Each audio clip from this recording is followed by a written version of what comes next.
Videogame Memories, Number 2, by Tim Ward. Brought to you by writingsofdan.blogspot.com.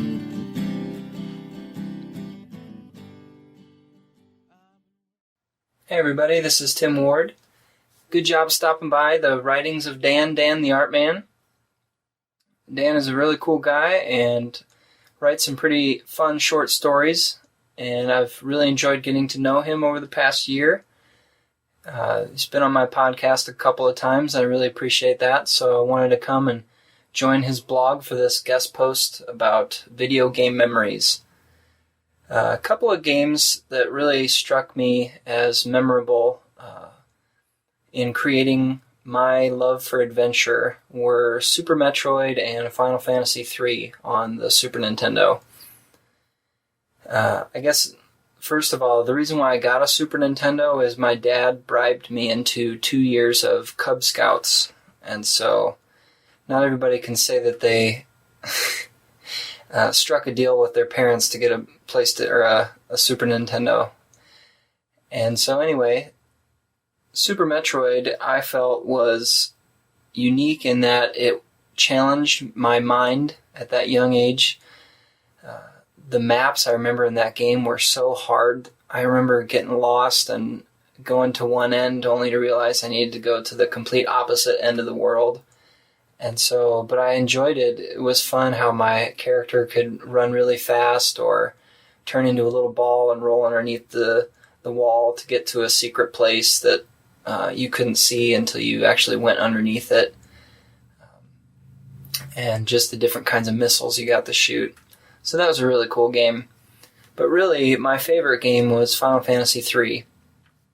That came a few years later. I was in 6th grade. And I vividly remember the day that a friend brought that over, and we played for a few hours up until the point where you get Sabin. And at that point, I was like, I need this game. And we called his brothers, but they didn't want to give up their memory card slots. So I made my mom go out and buy it for me, and then proceeded to play it like it was bread and water. Just every day I could come home and play it until I went to sleep. I had the strategy guide and brought it with me to school and drew different characters, moogles, and stuff like that. Then one day the teacher took it from me because I wasn't doing anything else, and somebody stole it from her desk. It's very sneaky. You can't steal it from the guy who loves it, but the teacher gets it, then you can get it. I always wondered if somebody had that plan, that they were waiting for the teacher to take it so they could take it. But anyway, I called my mom and made her boyfriend go buy me another one for that night, because, you can't play a serious, important game like Final Fantasy without all the codes to get all the secrets. And that was one thing I loved about Final Fantasy, was the different secret characters you could get. Going back to get Mog, I can't remember when, but that was always something that I had to do, and without the strategy guide, I couldn't remember where I was supposed to, or when, because it was important that you did it at a certain time in the game to get him. And then there was other guys like Guru and that big abominable snowman character, and really, all the characters in Final Fantasy III were unique, even if they were weak, like Celis or even Locke, the thief. They were all unique, and they all had really interesting background stories that made you care about the characters, even if they weren't strong enough to put in your main parties. And then you'd have certain parts in the game where you had to choose which ones you're going to bring. Really, the characterization in that game was fantastic. And they had also had the part in the game where the continent lifts off the ground and the whole world changes shape. To find out at that point in the game, when you love it so much and it looks like it's the end of the world, that it's only really the beginning of the new world, I was just so impressed with that. And then they had, in your flying ship and you're fighting these dragons, there was a forest that you could go into that you could level up and get like 6,000 experience points fighting Tyrannosaurus Rexes, and the Esper magic system was my favorite of all the Final Fantasies. I found out recently my brother came to visit, and I was joking about how I used to make him level up my characters.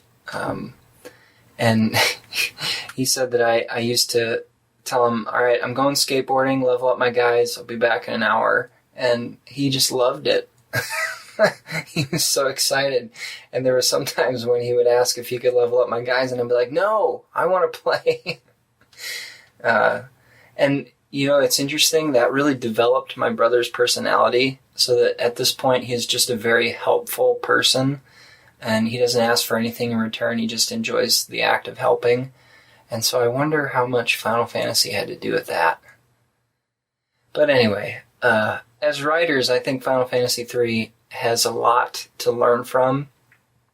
If you think about why we cared and loved that game, I think that's probably one of the most favorite games for fantasy game players. And just to think about why, about how each character, what they brought to the story, how it changed in the middle and brought a whole new story, that big twist that books always, that I love when books have. And lastly, I just think, you know, you've got a great game when it doesn't matter how bad the graphics are, that it just plays that well. And so that's my memory of my favorite game, Final Fantasy III.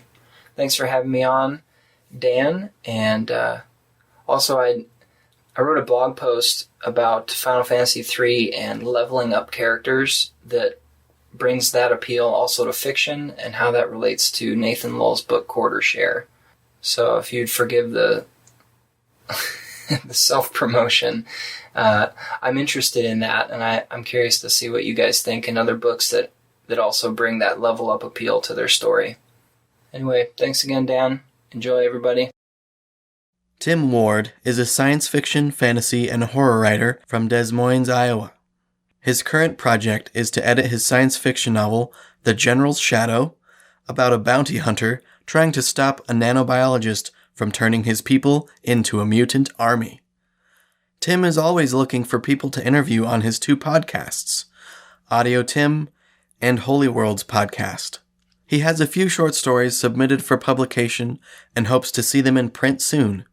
You can find him on Facebook, Twitter, or his website, timothycward.com.